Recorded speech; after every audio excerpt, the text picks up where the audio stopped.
ఎన్టీఆర్, త్రివిక్రమ్ శ్రీనివాస్ కాంబినేషన్లో ఓ పౌరాణిక చిత్రం రానున్న సంగతి తెలిసిందే. సితారా ఎంటర్టైన్మెంట్స్ బ్యానర్లో నాగవంశి ఈ సినిమా భారీ రేంజ్ నిర్మించబోతున్నారు. ఈ సినిమాకు సంబంధించిన నాగవంశి కీలక అప్డేట్ ఇచ్చారు. సీనియర్ ఎన్టీఆర్ను రాముడిగా, కృష్ణుడిగా చూసి తనకు జూనియర్ ఎన్టీఆర్ను దేవుడిగా చూపిస్తున్నాననే ఆనందం ఉందని నాగవంశి తెలిపారు. ప్రస్తుతం ఈ సినిమా ప్రొడక్షన్ పనులు జరుగుతున్నాయని వెల్లడించారు. వెంకటేష్, త్రివిక్రమ్ సినిమా ఆగస్టు నుంచి ప్రారంభమవుతుంది. వచ్చే ఏడాది మధ్యలో తారక్తో సినిమాకు ప్రారంభిస్తామని తెలిపారు. విజయ్ దేవరకొండ ఏం మాట్లాడినా తప్పుగా అర్థం చేసుకుంటున్నారని నాగవంశి అన్నారు. ఆయనను ప్రేక్షకులు ఎందుకు టార్గెట్ చేస్తున్నారో అర్థం కావడం లేదని చెప్పారు.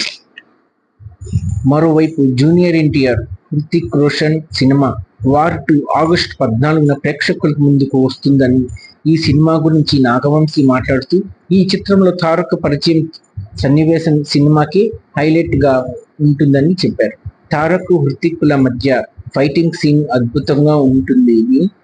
ఒక సీన్ చూసి తాను ఈ సినిమా తెలుగులో రిలీజ్ చేయాలని నిర్ణయించుకున్నారని తెలిపారు. ఈ చిత్రంలో ఎన్టీఆర్ కేవలం కొన్ని నిమిషాలు మాత్రమే కనిపిస్తారనేది వదంతులు మాత్రమేనని, ఇద్దరికీ సమానమే నిడివి ఉందని చెప్పారు.